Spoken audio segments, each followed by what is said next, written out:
Hello, good evening everyone. My name is Kiran Kuhar और मैं हूं आपकी पेपर 2 यूजीसी नेट ज्योग्राफी की ट्रेनर। लाइव क्लास शुरू हो गई है, तो जल्दी से जल्दी आप सब लोग अपनी लाइव क्लास ज्वाइन करो ताकि हम अपना जो सेशन है वो शुरू करते हैं। 2 मिनट वेट कर लेते हैं ताकि सभी जो बच्चे हैं वो जुड़ जाए और उसके बाद जो क्लास है वो शुरू करते हैं।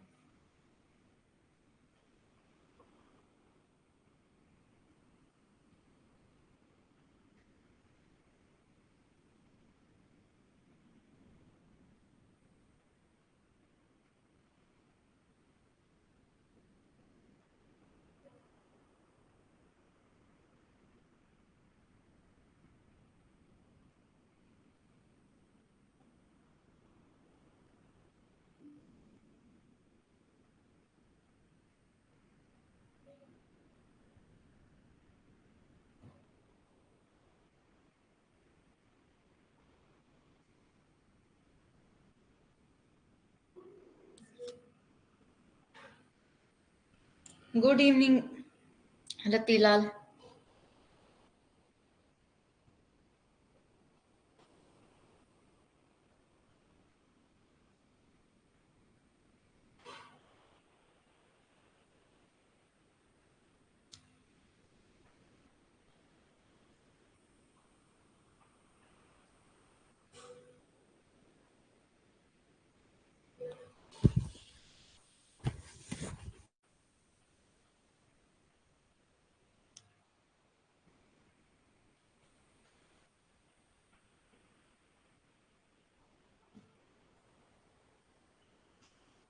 तो आज हम जो टॉपिक शुरू करने वाले हैं वो हमारा टॉपिक है अर्थक्वेक।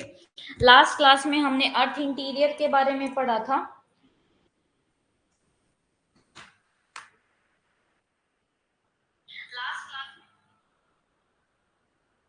और आज जो हमारा टॉपिक है वो कौन सा टॉपिक रहेगा आपका?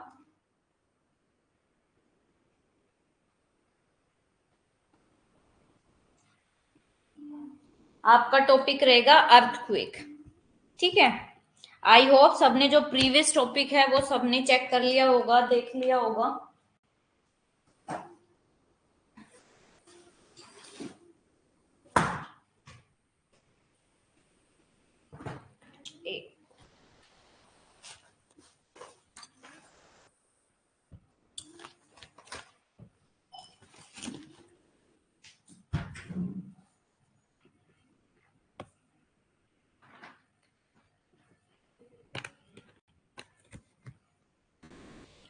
तो अर्थक्वेक हम शुरू करने वाले हैं और सबसे पहले हम पढ़ते हैं अर्थक्वेक। अर्थक्वेक को हिंदी में बोला जाता है बेटे भूकंप बोला जाता है। देखो, अब अगर हम ये देखें कि अर्थक्वेक की स्टडी करने वाले सब्जेक्ट को क्या बोलते हैं, जैसे आप ज्योग्राफी है, ज्योग्राफी में आप पढ़ते हो, ज्योग्राफी आपको बताता है डिस्क्रिप्शन ऑफ अर्थ, अर्थ के डिस्क्रिप्शन के बारे में बताता है। ऐसे ही आपका जो सब्जेक्ट है जो अर्थक्वेक के बारे में बताता है उसको बोला जाता है सिस्मोलॉजी, और ये आपका प्रीवियस ईयर क्वेश्चन है। सिस्मोलॉजी आपका वो साइंस है जो स्टडी करता है किसके वेरियस एस्पेक्ट को, यानी कि सिस्मिक एक्टिविटी को, कि कैसे जो अर्थक्वेक की वेव्स है वो जनरेट हुई हैं, और उस साइंस को, उसकी स्टडी को बोला जाता है सिस्मोलॉजी। लॉजी का मतलब होता है स्टडी और सिस्मो का मतलब होता है आपका अर्थक्वेक से। तो अर्थक्वेक की स्टडी करने वाले सब्जेक्ट को क्या बोला जाता है? सिस्मोलॉजी बोला जाता है। और अगर आपसे क्वेश्चन पूछा जाए कि जो आपका वेव्स हैं, अर्थक्वेक की वेव्स है जिनको सिस्मिक वेव्स बोला जाता है, उनको किस पर रिकॉर्ड किया जाता है, तो उनको सिस्मोग्राफ एक आपका इंस्ट्रूमेंट होता है, एक टूल है, उस पर इसको सिस्मिक वेव्स को क्या किया जाता है? रिकॉर्ड किया जाता है। अर्थक्वेक की आपकी 3 वेव है। आपकी सबसे पहली है प्राइमरी वेव, प्राइमरी वेव के बाद सेकेंडरी वेव, सेकेंडरी वेव के बाद है आपकी लव वेव। आपकी जो ये वेव्स है ना, वेव्स 2 तरीके की होती हैं। एक को बोला जाता है बॉडी वेव और एक को बोला जाता है आपका सरफेस वेव। ये आगे अभी हम पढ़ेंगे कि बॉडी वेव किसको बोला जाता है, सरफेस वेव किसको बोला जाता है। अब यहाँ पे सबसे इंपॉर्टेंट बात है कि फोकस किसको बोला जाता है, एपी सेंटर किसको बोला जाता है, हाइपोसेंटर किसको बोला जाता है। ठीक है, तो बात करते हैं फोकस की। देखो, ये आपका अर्थ है। ठीक है, अर्थ के अंदर जहां पर जो अर्थक्वेक है, भूकंप है, भूकंप का जहां पर सबसे पहले अकरेंस होता है, यानी कि भूकंप जहां पर अर्थ के अंदर सबसे पहले आता है, उसको बोला जाता है आपका फोकस। और इस फोकस के बिल्कुल स्ट्रेट यानी कि सीधा जहां पर सबसे पहले भूकंप जो है अर्थ के ऊपर आता है, बिल्कुल सीधा जो पॉइंट होता है, इसको बोला जाता है आपका एपी सेंटर। ठीक है, इसको एपी सेंटर बोलते हैं। और फोकस समझ में आ गया। देखो, the place of the occurrence of an earthquake is called focus. वो प्लेस जहां पे अर्थक्वेक, बेटे नेटवर्क जो इशू है ना रतिलाल, वो मेरे साइड से नहीं है, मेरे साइड से नेटवर्क एकदम ओके है। आप एक बार चेक करो दोबारा से, जो क्लास है क्लास को दोबारा से ज्वाइन करो। ठीक है, तो देखो ये आपका अर्थ है। अर्थ के अंदर सबसे पहले जहां पे वेव उठती है, अर्थक्वेक आता है, उसको बोला जाता है फोकस। और फोकस के बिल्कुल स्ट्रेट में वो पॉइंट जहां पर ये वेव सबसे पहले पहुंचती हैं, उसको बोला जाता है एपी सेंटर। और एपी सेंटर कहाँ पे लोकेट है? Which is located on the earth surface and is always perpendicular to the focus. Focus के हमेशा परपेंडिकुलर होगा। ठीक है, फोकस के हमेशा राइट एंगल पर होगा, परपेंडिकुलर होगा आपका एपी सेंटर। हिंदी में भी देख लो, भूकंप विज्ञान वह विज्ञान है जो भूकंप आने के दौरान उत्पन्न भूकंपीय तरंगों के विभिन्न विभिन्न पहलुओं का क्या करता है? अध्ययन करता है, स्टडी करता है। और जो भूकंप की वेव्स है उनको सिस्मोग्राफ जो उपकरण है उसमें रिकॉर्ड किया जाता है। और भूकंप आने के स्थान को फोकस कहा जाता है। और जिस स्थान पर सबसे पहले भूकंपीय घटना का अनुभव होता है उसे उपकेंद्र बोला जाता है। एक होता है फोकस और एक होता है आपका एपिसेंटर। इसमें कंफ्यूज मत होना। ठीक है, देखो ये तो आपका क्या हो गया, फोकस या एपिसेंटर। इस एपिसेंटर पे आने के बाद एक जो आपका अर्थक्वेक है ना, यहाँ पे अपोजिट साइड में 21 मिनट बाद आता है, जिसको बोला जाता है एंटीपोड। ठीक है,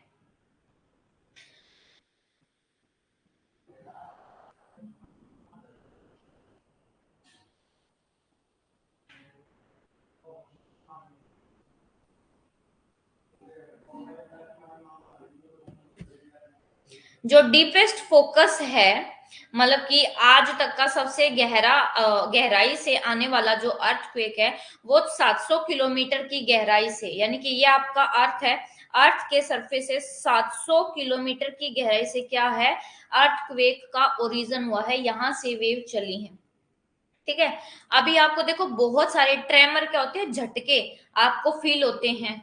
और क्या है उसको क्या बोला जाता है, जो आपको अलग अलग तरीके के वो ट्रेमर जो जनरेट होते हैं अर्थक्वेक के दौरान, उसको बोला जाता है सिस्मिक वेव। जो आपको अर्थक्वेक के टाइम पे अलग अलग आपको ट्रेमर फील होते हैं ना, कि एक बार झटकाया, फिर दूसरी बार, फिर तीसरी बार सबसे जो है हाई लेवल का होता है, तो उन जो ट्रेमर्स होते हैं उनको क्या बोला जाता है, सिस्मिक वेव बोला जाता है।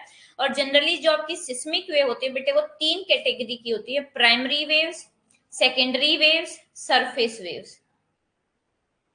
ठीक है, आपकी प्राइमरी वेव को पी वेव भी बोलते हैं, सेकेंडरी वेव को S wave and surface wave को आपका एल वेव भी बोलते हैं।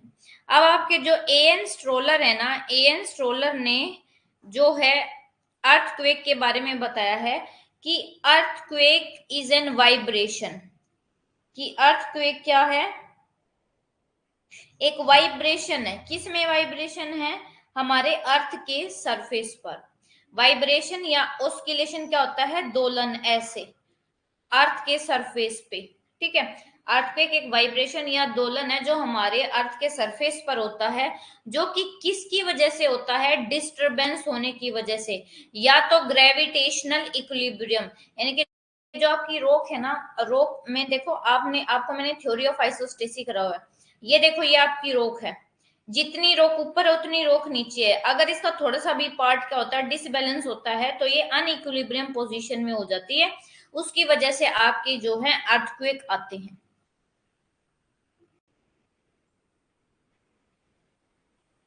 सबसे गहरा फोकस कहां पर है, कहां से किया गया है? 700 किलोमीटर की गहराई पर मापा गया है पृथ्वी की सतह से।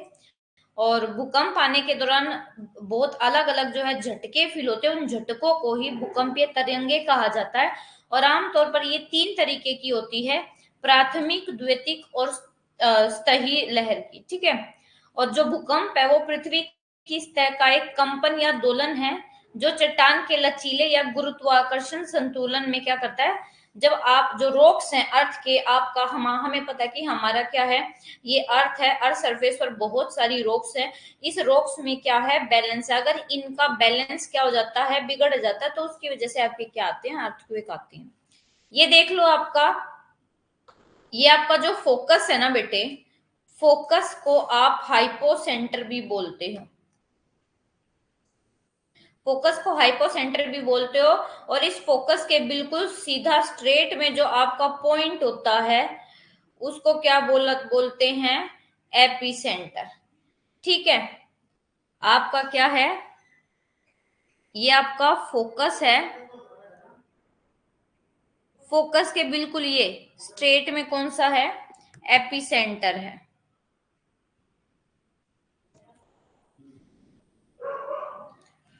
और हमें पता है कि जब अर्थक्वेक आता है तो अर्थक्वेक के टाइम पे जो ये सिस्मिक वेव आती है ना, पहले ये I P wave, P wave के बाद I S wave, S wave के बाद आई एल वेव। तो ये जो है ना आपके सिस्मोग्राफ के द्वारा क्या कर ली जाती है, रिकॉर्डेड। और शुरुआत में क्या होता है ना, आपकी बहुत छोटी छोटी जो है वेव्स रिकॉर्ड होती है। और मतलब कि शुरू कई आपकी वेव्स है ना इतनी छोटी होती है ना कि वो सिस्मोग्राफ में रिकॉर्ड ही नहीं हो पाती है। और इस तरह के जो ऐसे ट्रेमर आते हैं, ऐसे झटके आते हैं ना जो हमें महसूस भी नहीं होते, उनको प्रीलिमिनरी ट्रेमर बोला जाता है। और एक इंटरवल के बाद ये जब आपके छोटे छोटे आपके गैप आ रहे हैं, इसमें एक इंटरवल के बाद बहुत जो है सेकंड ट्रेमर आता है, जिसको बोला जाता है सेकंड प्रीलिमिनरी ट्रेमर। यानी कि पहले आया जो हमें फील भी नहीं हुआ, दूसरा ऐसा आएगा कि थोड़ा सा हमें फील हो जाएगा, कभी फील होता है कभी नहीं होता। तीसरा क्या आता है, मेन ट्रेमर होता है, बहुत स्ट्रॉन्ग वेव इसमें क्या करी जाती है, इसमें रिकॉर्डेड होती है। 3 ट्रेमर होते हैं, preliminary tremor, second preliminary tremor और मेन ट्रेमर। मेन ट्रेमर में आपका बहुत बड़ा आपको झटका लगता है, एकदम से सब कुछ हिल जाता है, घर में खिड़की पंखे वगैरह सब कुछ। और कई बार उस मेन ट्रेमर में अगर वो आपका अर्थ ज्यादा मैग्नीट्यूड पर है तो वो टूट भी जाता है, घर वगैरह भी टूट जाते हैं। ठीक है, तो ये हिंदी में है कि जब भूकंप आता है तो जो आपका सिस्मोग्राफ है उसकी मदद से भूकंपीय जो तरंगे हैं उसको मापा जाता है, उसको दर्ज किया जाता है। शुरुआत में कुछ छोटे और कमजोर जो है जो उतार चढ़ाव है वो दर्ज किए जाते हैं। और ऐसे जो झटके होते हैं उनको प्रारंभिक झटके बोला जाता है। फिर थोड़े अंतराल के बाद दूसरे झटके आते हैं, वो रिकॉर्ड होते हैं। और लास्ट में बहुत तेज लहरों के जो है ना झटके रिकॉर्ड किए जाते हैं, जिन्हें मुख्य झटके, इंग्लिश में याद रखना, main tremor, preliminary tremor and second preliminary tremor. ठीक है, और बेटे एक बात और याद रखो, ये आपका अर्थ है ना, अर्थ के अंदर का जो स्ट्रक्चर है, अर्थ के अंदर की जो रॉक्स है, वो भी आपके जो अर्थ के ना उसको क्या करती है, वो भी आपके अर्थ के नेचर को डिफाइन करती है। जो नेचर और प्रॉपर्टीज हैं आपके अर्थ के इंटीरियर की, वो भी सक्सेसफुली ऑब्टेन करती है। ठीक है, और बहुत सारी स्टडी के वेरियस एस्पेक्ट के बेस पे जो सिस्मिक वेव है वो mainly velocity and travel path of this wave while passing through a homogeneous solid body, but these waves are reflected and refracted while passing through a body having hetero। ये कहते हैं कि जब तक जैसे आपका ये अर्थ के अंदर का है, ये आपका क्या है, मेंटल है, मेंटल के बाद क्या है, कोर है। जब तक इनमें होमोजिनिटी होती है, जैसे आपका अपर मेंटल है, अपर मेंटल में ये वेव क्या हो जाती है, रिफ्लेक्ट और रिफ्रैक्ट हो जाती है। क्यों, क्योंकि अपर मेंटल आपका क्या है, लिक्विड में है। लोअर मेंटल और फिर आपका क्या है, इनर कोर, वहां पे क्या रहते हैं, इनकी डायरेक्शन में कोई चेंज नहीं होता, लेकिन जैसे ही आउटर कोर में कोई चेंज होता है, जैसे ही इनर कोर में होता है तो वहां पे चेंज हो जाता है। क्यों, क्योंकि वहां पे फिर से आपका जो कोर है वो क्या आ जाता है, लिक्विड में आ जाता है, इसलिए इनकी डायरेक्शन में, डेंसिटी में चेंज हो जाता है। आया समझ में। उसके बाद कहते हैं कि अगर हमारी अर्थ अर्थ अंदर से, चाहे आपका क्रस्ट है, चाहे आपका मेंटल है, चाहे आपका कोर है, ये अगर तीनों सेम मटेरियल के होते ना, सॉलिड मटेरियल से बनी होती, तो ये जो सिस्मिक वेव है ना, ये आपका डायरेक्ट स्ट्रेट पाथ में आती। मतलब कि देखो जैसे अभी ऐसे आ रही है, ऐसे ऐसे, कोई ऐसे कोई ऐसे, लेकिन जब अगर आपका सारा अर्थ सॉलिड पार्ट से बना हुआ था, तो ये सीधा कैसे आती, ऐसे सीधी स्ट्रेट, बिल्कुल ऐसे, बिल्कुल ऐसे, बिल्कुल सीधी स्ट्रेट आती। ठीक है, कोई डेविएशन नहीं होता, ना कोई रिफ्लेक्शन होता। लेकिन ये जो बात है ना, ये रियलिटी में जो है ट्रू नहीं है। ठीक है,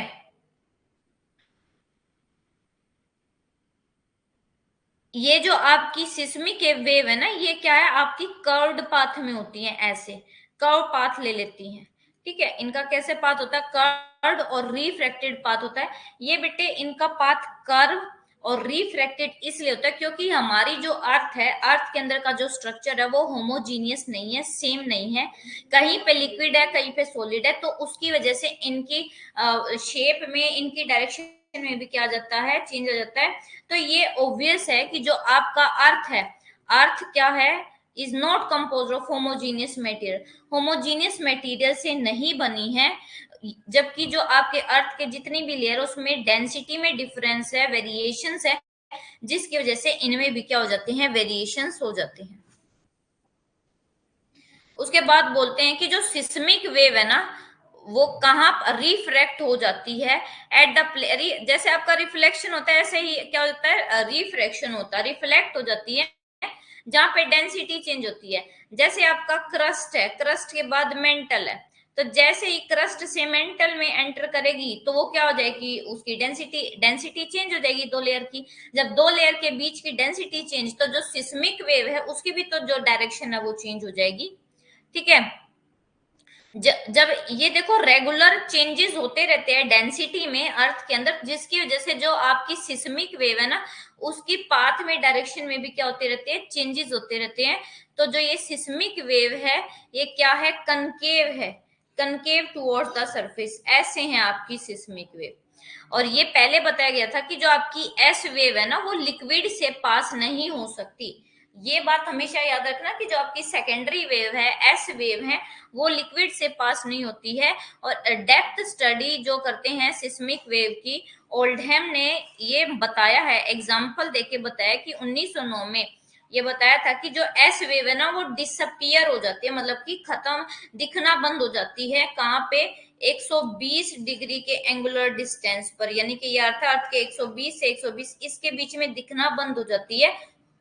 और यहाँ पे पी वेव क्या है, वीक पड़ जाती है। ऐसा नहीं कि पी वेव लिक्विड से पास नहीं होती है, बट थोड़ा सा क्या हो जाता है, थोड़ा सा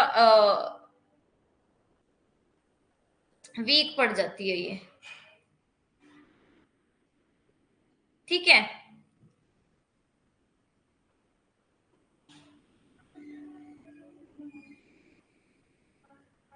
हिंदी में भी देख लो इसको।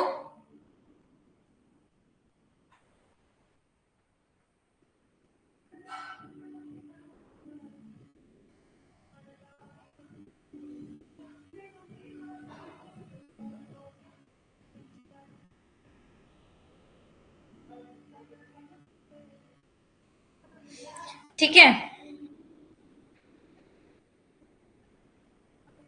जो आपकी भूकंप की तरंगे है ना, जब घनत्व परिवर्तन होता है, ठीक है, आप जब बेटे डेंसिटी में चेंज हो जाता है ना, दो लेयर है आपकी, लेयर वन लेयर टू, इनकी जब डेंसिटी में चेंज हो जाता है, तो आपकी जो वेव्स है ना, वेव की डायरेक्शन भी चेंज हो जाती है। अगर मान लो वे यहां से आ रही हैं, तो वे क्या हो जाएगी, फिर ऐसे चली जाएंगी डेंसिटी में, ऐसे अगर वो आ रही है तो ऐसे हो जाएंगी, डेविएट हो जाएंगी अपने रास्ते से। और ये जो आपकी एस तरह एस वेव्स है ना, एस वेव्स कभी भी सॉलिड पार्ट से होकर नहीं गुजर सकती है, एस वेव सॉलिड पार्ट से जाती ही नहीं है। और ये बात कब पता लगी, जब 1909 में ओल्डहम थे ना, ओल्डहम ने बहुत डीप स्टडी करी और उन्होंने बताया कि जो आपका एस वेव है ना, ये अर्थ है, अर्थ का 120 डिग्री से 120 डिग्री के बीच में क्या हो जाती है, डिसअपियर हो जाती है। डिसअपियर क्यों हो जाती है, इनका रीजन ये है कि ये एस वेव लिक्विड से पास नहीं हो सकती, और जबकि पी वेव इस एरिया के बीच में क्या पड़ जाती है, कमजोर पड़ जाती है। और ये क्लियरली एविडेंट है कि जो एस वेव है वो टोटली एब्सेंट है, दिखती ही नहीं है अर्थ के कोर में। क्यों, क्योंकि अर्थ का कोर किससे बना हुआ है, लिक्विड से बना हुआ है। ठीक है, और ये अपीयर है हमारी ऑब्जर्वेशन के कि जो कोर है वो कोर लिक्विड स्टेट में है। ठीक है, जो कि कितनी गहराई पर है, 2900 किलोमीटर की गहराई पर है अर्थ के सरफेस पे। और इस फाइंडिंग के बेस पर जो साइंटिस्ट है उन्होंने ये एस्टिमेट लगाया है कि जो आयरन और निकल है ना अर्थ के कोर में, उसकी वजह से अर्थ का जो कोर है वो क्या है, लिक्विड इन स्टेट है। ठीक है, ये जो कोर है ये लिक्विड इन स्टेट है। क्यों है, क्योंकि यहाँ पे आयरन प्लस कौन प्रेजेंट है, निकेल प्रेजेंट है। हिंदी में है देख लेते हैं कि इससे स्पष्ट है कि पृथ्वी के कोर में जो एस तरंगे है वो कंप्लीटली अनुपस्थित है। और इससे ये भी बेटे आपका सिद्ध होता है कि जो कोर है ना, जब हमारी एस वेव वहां से नहीं जाती, इसका मतलब हमें एक एक्सेप्शन पता है कि जो एस वेव है ना वो कहाँ से नहीं जा सकती, कहाँ से नहीं गुजर सकती, लिक्विड से नहीं गुजर सकती। तो अब हमें क्लियरली पता चल गया कि अगर हमारी जो एस वेव है वो कोर में एब्सेंट है, कोर में एब्सेंट है, तो इसका मतलब रीजन क्या है कोर में एब्सेंट होने का, कि जो कोर है कोर में लिक्विड है। ठीक है, ये कहते हैं कि अगर हम नेचर को पढ़ें, कैरेक्टरिस्टिक विशेषता पढ़े, वेलोसिटी पढ़े सिस्मिक वेव की, हमें ये जानने को मिलता है कि बहुत सारे डेंसिटी जोन हैं अर्थ के अंदर। ठीक है, और जो डिटेल स्टडी करी है सिस्मिक वेव की अलग अलग एपी सेंटर पे पूरे वर्ल्ड में, तो उससे भी ये फैक्ट रिवील हुआ है कि क्या है, यहाँ पर बहुत सारे जो एक्स्ट्रा सेट हैं सिस्मिक वेव के, जो कि एक दूसरे से मिलते हैं, वो एग्जिस्ट करते हैं, जो कि पी और एस वेव के बिल्कुल सिमिलर है। बस उनकी जो स्पीड क्या है वो क्या है, पी और एस वेव से स्पीड कम है, लेकिन बहुत सारी ऐसी सिस्मिक वेव मिलती हैं। ये डिटेल स्टडी करने से पता चला है। और ये एक नॉन फैक्ट है कि जो वेलोसिटी है सिस्मिक वेव की, ये इंपॉर्टेंट है, सिस्मिक वेव की वेलोसिटी चेंज होती है जब चेंज होता है रॉक्स की डेंसिटी में। रॉक्स हैं, रॉक्स की डेंसिटी में जब चेंज होगा तभी आपकी जो सिस्मिक वेव हैं उनकी डेंसिटी में चेंज होगा। ठीक है, ये देखो अर्थक्वेक है, अर्थक्वेक पे आपको फोकस और हाइपोसेंटर का पता चल गया। फोकस किसको बोलते हैं, हाइपोसेंटर किसको बोलते हैं, एपिसेंटर किसको बोलते हैं। ठीक है, अब देखो रीजन क्या है अर्थक्वेक आने के। देखो अर्थक्वेक आने के रीजन नेचुरल तो है ही है, नेचुरली तो अर्थ में अर्थक्वेक आते ही आते हैं। आप सबको बताया कि जो अर्थ है वो अपने आप को होमोस्टैटिक प्रोसेस के द्वारा क्या करती रहती है, अपने आप को हील करती रहती है। जो नेचर में, नेचर की वजह से कुछ कमी हुई है या कुछ डिस्टरबेंस हुआ है, तो वो नेचर अपने अकॉर्डिंग ही क्या कर लेता है, सेट कर लेता है, और उस प्रोसेस को होमोस्टैटिक प्रोसेस बोला जाता है। अब आपके अर्थक्वेक क्या क्यों आते हैं, सबसे मेन पहला रीजन है वोल्केनिक एक्टिविटी, यानी कि ज्वालामुखी फटने की वजह से। जब आपका ये वोल्केनो है, वोल्केनो फटता है, तो देखो ये बहुत प्रेशर के साथ अंदर से जो है आपका जो लावा है वो बाहर निकल कर आता है। जब ये इतने ज्यादा स्ट्रोंगली आता है, इसके साथ गैसेस भी होते हैं, वो गैसेस भी बहुत शोर के साथ आती है, जिसकी वजह से आसपास के एरिया में क्या आता है, आपका भूकंप आता है।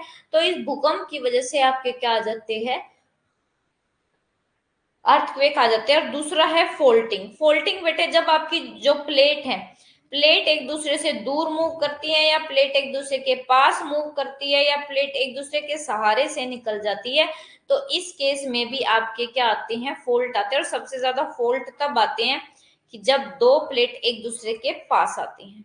ठीक है, उसके बाद है आइसोस्टेटिक डिस्टरबेंस। आइसोस्टेटिक डिस्टरबेंस यानी कि आपका अर्थ के ऊपर ये क्या है, अर्थ के ऊपर ये माउंटेन्स हैं, और ये माउंटेन्स क्या एक इक्विलिब्रियम पोजीशन में, कि इनका एक पार्ट अदर ऊपर है तो नो पार्ट अंदर है, ये अंदर वाला पार्ट इसको क्या करता है, ऊपर वाले पार्ट को बैलेंस करता है। अगर इन दोनों के रेशियो में थोड़ा सा भी चेंज होता है तो आपके क्या आ जाते हैं, अर्थक्वेक आते हैं, लैंडस्लाइड आ जाती है।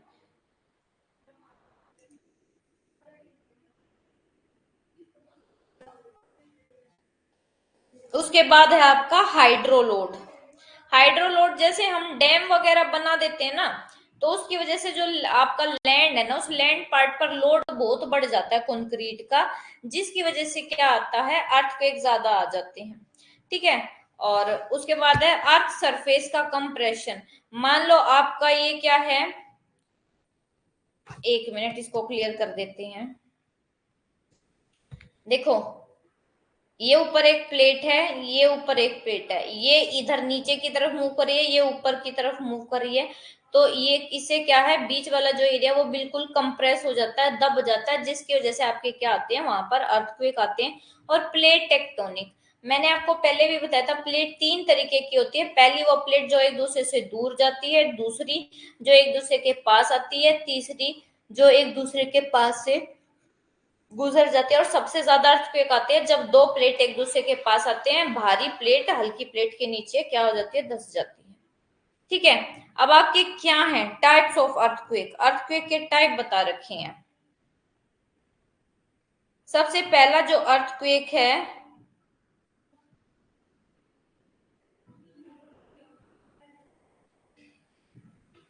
सबसे पहला जो अर्थक्वेक है उसको बोला जाता है,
ठीक है। उसके बाद आपका, हाँ, कि अर्थक्वेक कितने टाइप के होते हैं।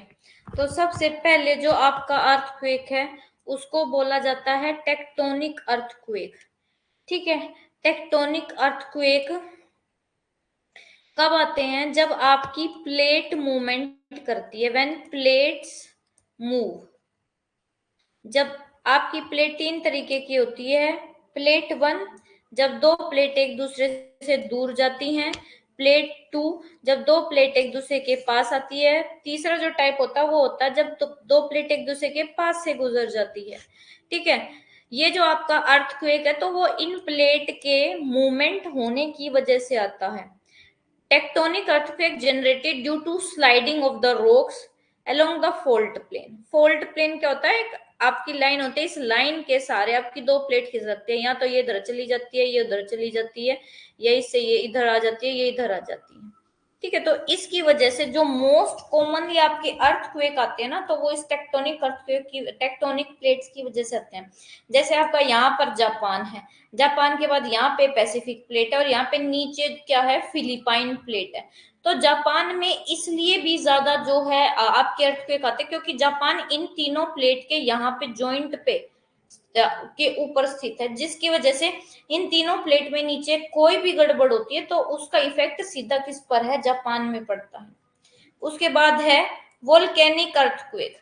जब कोई आपका ज्वालामुखी फटता है, मान लो आपका कोई भी एरिया है, ये रॉक है, ये सॉफ्ट रॉक वाला एरिया है, तो यहाँ पे नीचे क्या है आपका, ये एक वेंट है, एक कॉल्डेरा है, और यहाँ पे क्या है, नीचे से आपका इस पाइप के थ्रू ये मैग्मा चैम्बर है, यहाँ पे क्या है, मैग्मा आ रहा है, ठीक है।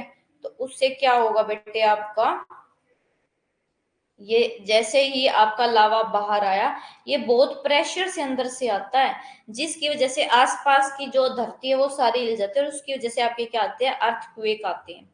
Volcanic earthquake occur due to volcanic activities and displacement caused because of those. Volcanic activity की वजह से ये earthquake आते हैं, और these are confined to area of active volcano। और इस तरीके के जो वोल्केनो होते हैं ना, वो स्पेशली उस एरिया में आते हैं जहां पे वोल्केनो एक्टिव है, मतलब कि लगातार फटते रहते हैं। एग्जाम्पल आपका मेडिटेरियन सी है। मेडिटेरियन सी में एक आइलैंड है जिसका नाम है लिपारी आइलैंड।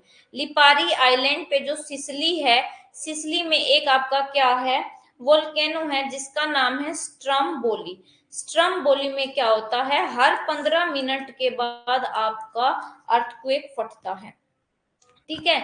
ये भूकंप कितने प्रकार के होते हैं ये आपको बता दिया है। टेक्टोनिक भूकंप है, उसके बाद आपका ज्वालामुखी भूकंप है, ये आपको समझा ही दिया, और एक आपका टेक्टोनिक भूकंप। अब उसके बाद है आपका कोलैप्स अर्थक्वेक, ठीक है। कोलैप्स अर्थक्वेक क्या होता है कि बेटे आपका ये रोक आपका माउंटेनस एरिया, और माउंटेनस एरिया में यहाँ पे क्या कर देते हैं, अंदर से इन रॉक्स को खोखला कर देते हैं, यहाँ पे माइनिंग कर देते हैं। तो माइनिंग करने की वजह से अब ये कैसी बच जाती हैं, सिर्फ ऐसी ऐसी रह जाती हैं, ठीक है। ये माउंटेन्स ऐसे रह जाते हैं, तो जिसकी वजह से क्या होता है बेटे, ये खोखली हो जाती है, और खोखली होके क्या है, गिर जाती है। गिरने की वजह से वहां पे क्या आता है, आपका अर्थक्वेक आता है, भूकंप आता है।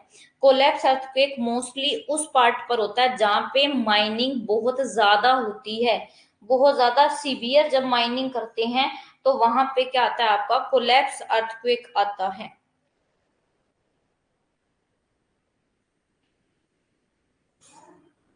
उसके बाद आपका एक्सप्लोजन अर्थक्वेक अब कौन से होते हैं, देखो एक्सप्लोजन अर्थक्वेक आपके वो अर्थक्वेक आते हैं, मान लो ये आर्टिफिशियल होता है, ये ह्यूमन की वजह से होता है, ये कोई नेचुरल नहीं है। और ये कोलैप्स अर्थक्वेक भी आर्टिफिशियल है, ह्यूमन एक्टिविटी ज्यादा करने की वजह से आता है।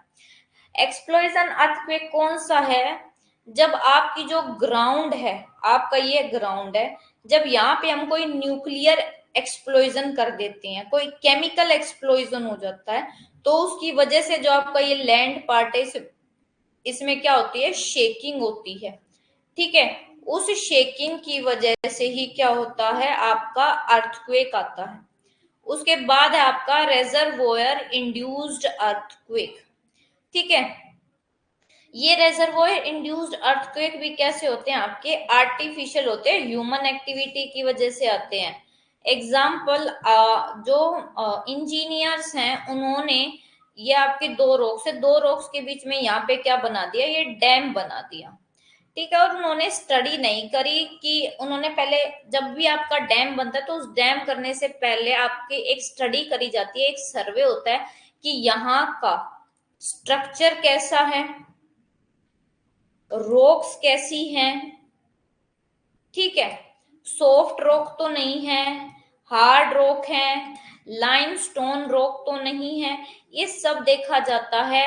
जो वाटर है, वाटर स्पीड क्या है, ये सब चीजें देखा जाता है। अगर मान लो जो आपका इंजीनियर है वो सर्वे नहीं करता और वो डायरेक्ट यहाँ पे क्या है, डैम बना देता है, और इन फ्यूचर ये जो आपका एरिया है, यहाँ पर सॉफ्ट रॉक ज्यादा है, तो सॉफ्ट रॉक होंगी तो ये तो यहाँ पे इसका तो क्या हो जाएगा, बहुत ज्यादा इरोजन हो जाएगा इस लैंड का, जिसकी वजह से ये डैम क्या हो जाएगा, ब्रेक हो जाएगा। और जैसे ही डैम ब्रेक होगा तो क्या आएगा, आपका अर्थक्वेक आएगा। इसी को बोला जाता है रेजर्वोयर इंड्यूस्ड अर्थक्वेक। आपका हिंदी में देखो, ये जो कोलैप्स अर्थक्वेक है इसको पतन भूकंप बोलते हैं, विस्फोट भूकंप है और जलाशय प्रेरित भूकंप है। अब आपके अर्थक्वेक के टाइप मैंने करवा दिए। टेक्टोनिक अर्थक्वेक ये नेचुरल है, वोल्केनिक अर्थक्वेक ये भी नेचुरल है, एक्सप्लोजन आपका क्या है, आर्टिफिशियल है, कोलैप्स भी आपका क्या है, ये आर्टिफिशियल है।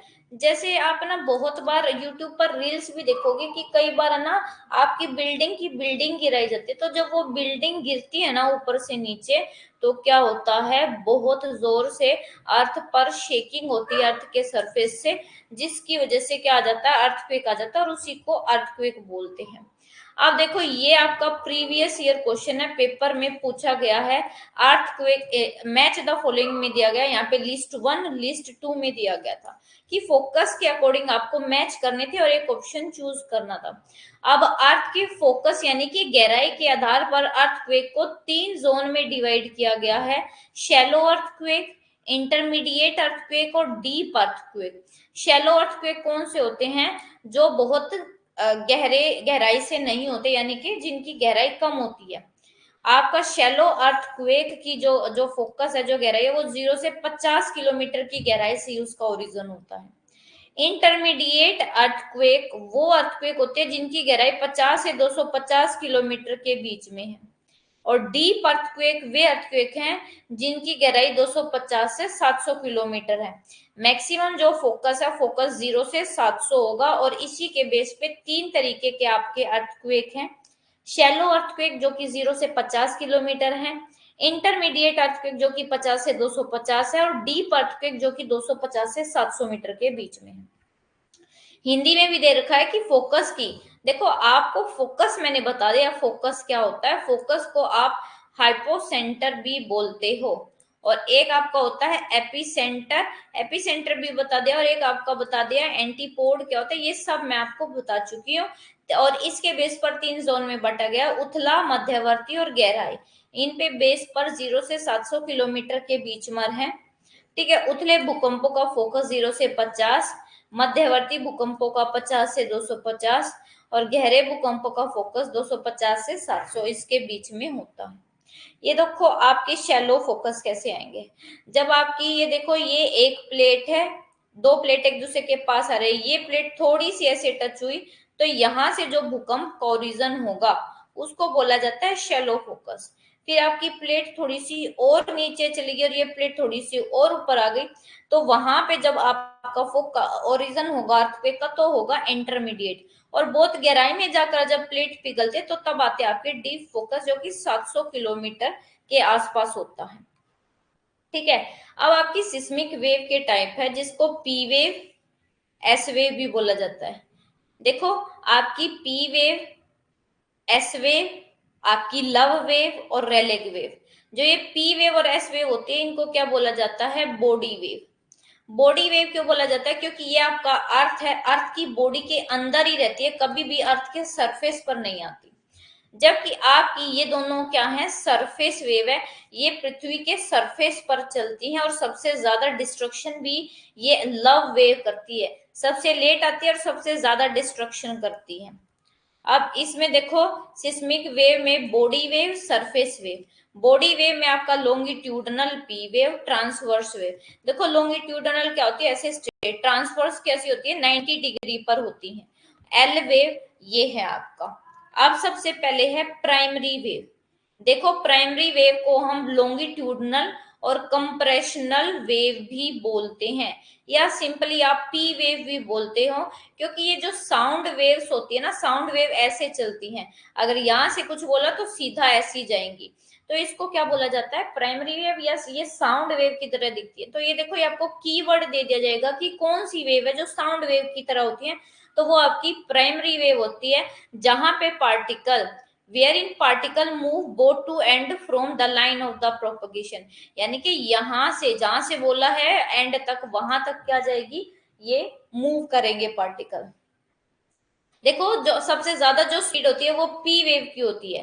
P wave travel with fastest speed through solid material. Solid material से जब जाती है तो पी वेव की जो स्पीड होती है वो बहुत ज्यादा होती है।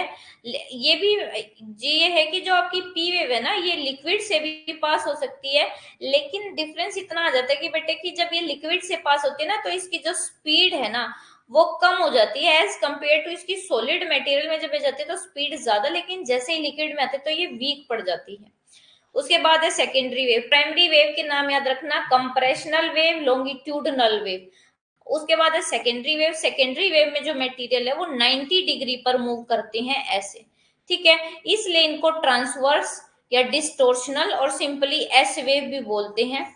ये कैसे होती हैं, जैसे पानी में ऐसे रिपल्स नहीं होते जब आप पानी में कुछ पत्थर मार देते हो, और लाइट वेव की तरह होती है।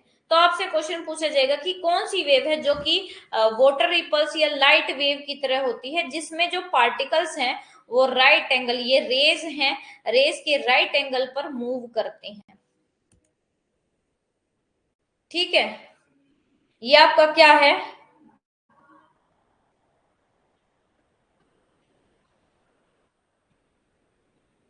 क्लियर हो गया सबको? जल्दी से बताओ।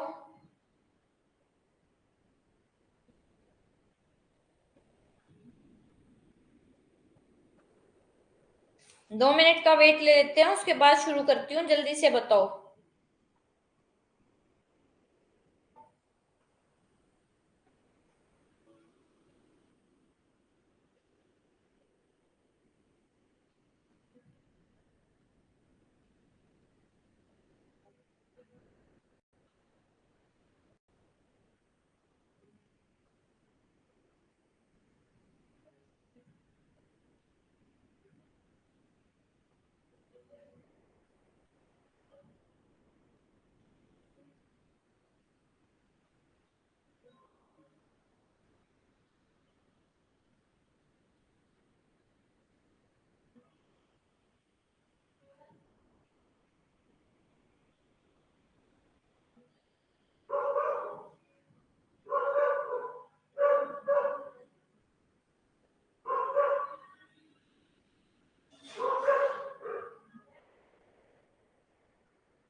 एक बार इसको देख लो कि आपको पी वेव समझ में है, उसके बाद एस वेव का करते हैं।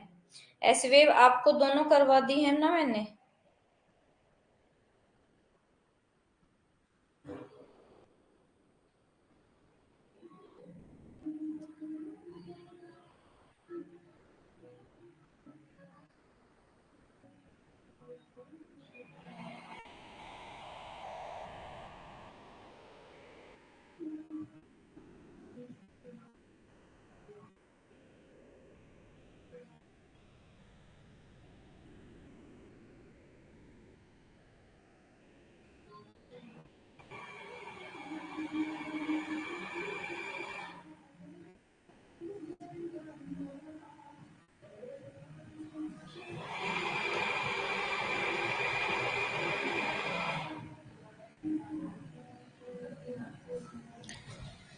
अब है आपकी एस वेव्स। एस वेव्स आपकी क्या हैं, जो कि लिक्विड मटेरियल से आपकी पास नहीं हो सकती, उसको बोला जाता है आपका एस वेव।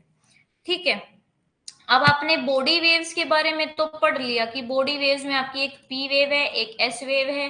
पी वेव को हम लॉन्गिट्यूडनल वेव भी बोलते हैं, कंप्रेशनल भी बोलते हैं और प्राइमरी वेव भी बोलते हैं। और एस वेव को क्या बोलते हैं? एस वेव को सेकेंडरी वेव या इसको हम ट्रांसवर्स वेव भी बोलते हैं। पी वेव की स्पीड सबसे ज्यादा, फिर सेकेंडरी की, फिर आपकी सबसे लास्ट में होती है एल वेव की। ठीक है, अब आप बॉडी वेव में इससे खत्म हो गया, अब हम आते हैं सरफेस वेव में। सरफेस वेव में होती है आपकी मेन एल वेव। ये इसको एल नाम इसलिए भी दिया क्योंकि आपके जो लव साइंटिस्ट थे उन्होंने इसको क्या किया था, इन्वेंट किया था, उन्होंने इसको फाइंड आउट किया था। इसको हम लॉन्ग पीरियड वेव भी बोलते हैं। और ये जो वेव होती है ये जनरली क्या करती है, generally affect only the surface of the earth and die out at smaller depth. देखो ये आपकी जो अर्थ है ना, अर्थ के सरफेस पर आती है ये, ठीक है, और अर्थ के सरफेस पर आती है, सबसे ज्यादा डिस्ट्रक्शन करती हैं। और ये वेव सबसे लॉन्गेस्ट जो डिस्टेंस है ना सिस्मिक वेव का, वो कवर करती हैं। और इनकी जो स्पीड होती है ना वो पी वेव और एस वेव से कम होती है, लेकिन ये सबसे ज्यादा वॉयलेंट और डिस्ट्रक्टिव होती है। सबसे शांति से आती हैं, सबसे ज्यादा हंगामा करती हैं। पी वेव एस वेव बहुत हंगामे से आती है और बहुत शांति से क्या करते हैं, कुछ नहीं करते, डिस्ट्रक्शन नहीं करती हैं। ठीक है, तो जो एस तरंगे हैं वो तरल पदार्थों से होकर नहीं गुजर सकती। उसके बाद जो आपकी ये हैं स्थायी तरंगे हैं, इन्हें लंबी अवधि की तरंगे या केवल एल तरंगे भी बोला जाता है। और ये जो तरंगे होती है ये आमतौर पर केवल सतह को ही प्रभावित करती हैं। पृथ्वी और कम गहराई पर क्या है, ये मतलब कि ज्यादा डेप्थ से ओरिजिन नहीं होती, कम गहराई पर ही ये डिसअपियर हो जाती हैं। इनकी स्पीड जो है सबसे कम होती है, लेकिन ये सबसे ज्यादा हिंसक और विनाशकारी होती है। और ये स्टेटमेंट आती है आपके एग्जाम में। ठीक है, उसके बाद है एमरजेंस ऑफ शेडो जोन। अब शेडो जोन क्या होता है, देखो जहां पर आपकी ये एस वेव नहीं पहुंचती हैं, ये आपका अर्थ है अर्थक्वेक का ये जो पार्ट है इसमें आपकी क्या है, एस वेव नहीं पहुंचती, तो इसको क्या बोला जाता है, शेडो जोन। ऐसे ही पी वेव भी नहीं पहुंच पाते, उसको भी क्या बोला जाता है, shadow zone of P waves. तो देखो earthquake waves get recorded in seismograph. ठीक है, जो अर्थक्वेक की जो वेव है जो सिस्मोग्राफ में रिकॉर्ड हो जाती है, लोकेट हो जाती है, ठीक है। हाउएवर देयर, लेकिन कुछ ऐसा स्पेसिफिक एरिया भी है जहां पे ये जो वेव है वो नहीं पहुंच पाती, और उसी को बोला जाता है शेडो जोन। ठीक है, उसको क्या बोला जाता है, शेडो जोन। मतलब कि कुछ एरिया ऐसा है जहां पर ये हमारी वेव्स नहीं पहुंच पाती, उसको शेडो जोन बोला जाता है। बहुत सारी जब डिफरेंट इवेंट्स हुए, उन्होंने इस बात को रिवील किया कि जो हर अर्थक्वेक है, ठीक है, वो क्या है, हर अर्थक्वेक का एक जोन होता है, एक शेडो जोन होता है। और ये सिस्मोग्राफ में ऑब्जर्व किया कि जो डिस्टेंस है 105 डिग्री एपी सेंटर से 105 डिग्री के बीच में क्या होता है, जो पी वेव और एस वेव हैं उनका अराइवल होता है, ये रिकॉर्ड होती है। लेकिन जो सिस्मोग्राफ है, सिस्मोग्राफ में 145 डिग्री से 145 डिग्री के बीच में पी वेव और एस वेव का अराइवल रिकॉर्ड नहीं होता है, जो कि ये शो करता है कि यहाँ पे पी वेव एस वेव नहीं आती, तो कुछ तो गड़बड़ है, कुछ तो ऐसी चीज है। ठीक है, तो जो जोन 105 से 145 के बीच में है, ये एपी सेंटर से 105 से 145 डिग्री के बीच में शेडो जोन होता है, दोनों वेव का, पी वेव का भी एस वेव का भी। पूरा जोन 105 से 105 के बीच में आपकी क्या है, अर्थक्वेक एस वेव नहीं होती, तो उसको बोला जाता है shadow zone of S wave.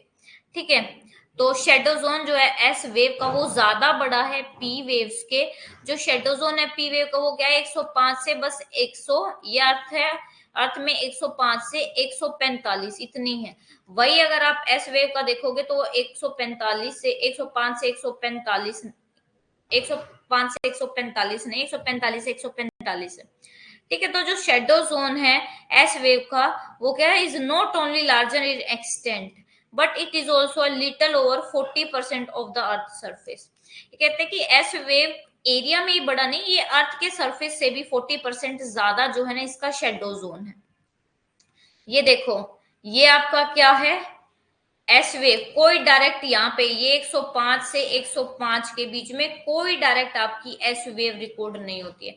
और पी वेव देखो 105 से 145 इधर, 105 से 145 इधर, यहाँ पे बस रिकॉर्ड नहीं होती है। बाकी एस वेव का जो एरिया है वो क्या है, बड़ा है। वही पी वेव का एरिया क्या है, वो कम है। ठीक है, ये देखो सबसे ज्यादा अर्थक्वेक कहां पर आते हैं, सबसे ज्यादा अर्थक्वेक आते हैं आपके इस रिंग ऑफ फायर में।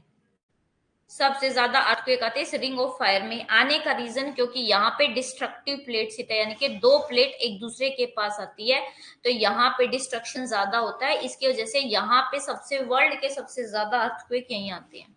ठीक है, देखो India had it share in some of devastating earthquake. India में भी बहुत सारे ऐसे इवेंट है कि जहां पर इंडिया में बहुत बुरे अर्थक्वेक आए हैं। 58.6% जो इंडियन लैंड है वो क्या है, 58.6% इंडिया की लैंड पर मॉडरेट यानी कि हल्के से लेके हाई इंटेंसिटी के जो है अर्थक्वेक आते हैं। कुछ जो ग्रेट अर्थक्वेक है ना जो इंडिया में आए हैं, जैसे आपका कच्छ का अर्थक्वेक है 1819 में था, 8.3 मैग्नीट्यूड पर था। और ये पूछे जाते हैं, मैच द फॉलोइंग में दिए जाते हैं लिस्ट। असम का अर्थक्वेक है 1897 में आया था। बिहार नेपाल में 1934 में 8.4 मैग्नीट्यूड पे। कोयना अर्थक्वेक है ये 6.5 मैग्नीट्यूड पर। उत्तरकाशी है वहां पे 6.6 मैग्नीट्यूड पर। किलारी है वहां पे 6.4 मैग्नीट्यूड पर। भुज है 7.7 रिक्टर पर आया था। और जम्मू कश्मीर में 2005 में क्या है, अर्थक्वेक आया था। अब डिस्ट्रीब्यूशन है अर्थक्वेक का। देखो अगर सबसे बड़ी बेल्ट बताओ ना अर्थक्वेक की, तो वर्ल्ड की जो सबसे बड़ी ग्रेटेस्ट अर्थक्वेक बेल्ट है वो है सरकम पैसिफिक बेल्ट, जो अभी आपको बताई थी चारों ओर पैसिफिक के।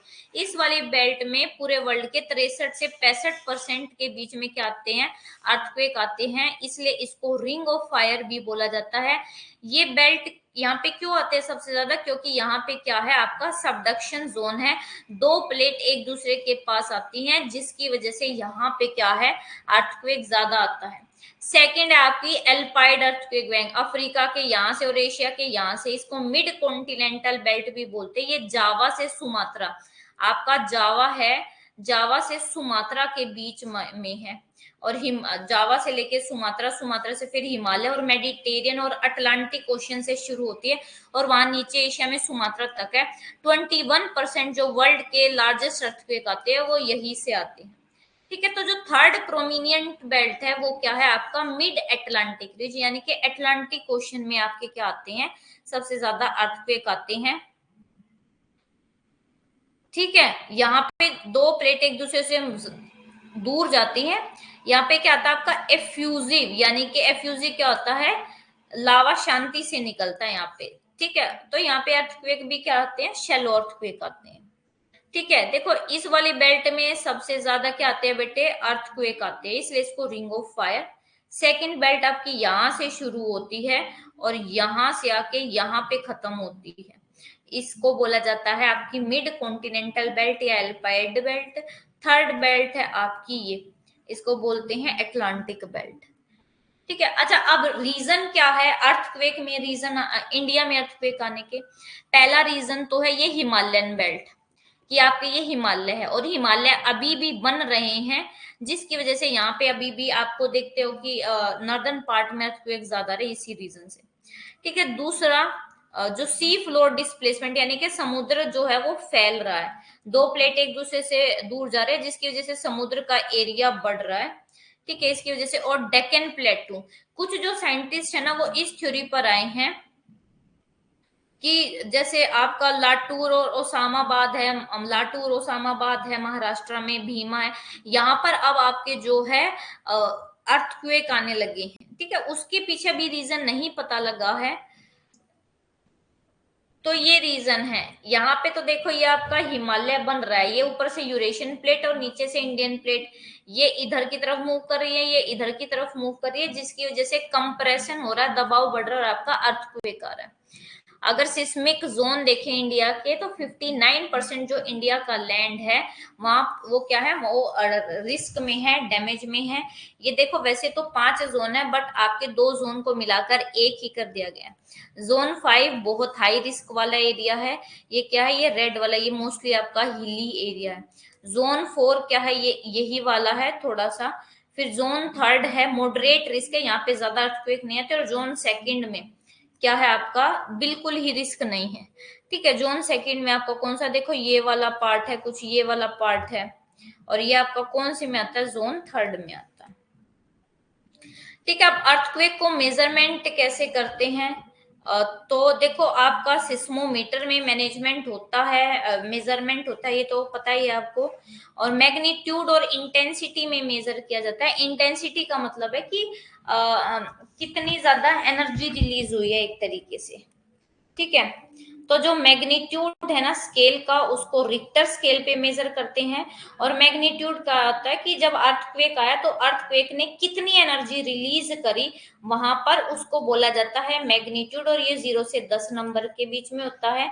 इंटेंसिटी क्या है, ये देखो इंटेंसिटी कितनी है, यानी कि कितना ज्यादा डिस्ट्रक्शन करा है, ये मर्कौली स्केल पे क्या किया जाता है, उस पे मेजर किया जाता है। जो इंटेंसिटी स्केल है वो क्या मेजर किया था कि डैमेज कितना हुआ है किसी इवेंट की वजह से। और ये 1 से 12 के बीच में होता है, याद रखना। इंटेंसिटी 1 से 12 और मैग्नीट्यूड 1 से 10 के बीच में होता है। ठीक है, तो आपसे ये पूछा गया अभी एग्जाम में कि कितने सिस्मिक स्टेशन होने चाहिए अगर हमें किसी अर्थक्वेक के एपिसेंटर निकालना, तो 3 आपको डेटा, 3 स्टेशन का डेटा पता होना चाहिए अगर आपको लोकेशन निकालनी है। ठीक है, और कौन से मेथड से, ट्रायंगुलेशन मेथड का यूज करते हैं। तो यहाँ पर आपका जो टॉपिक होता है वो कंप्लीट होता है। और अब हम जो हैं मिलेंगे कल, तब तक के लिए अगर किसी को कोई भी डाउट है तो वो पूछ सकता है। ठीक है,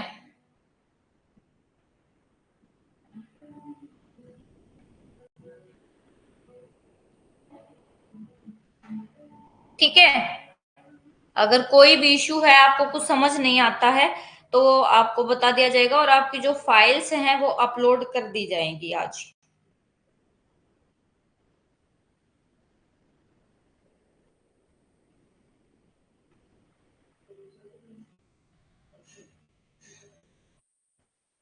सो take care everyone, good night, have a nice day, thank you very much.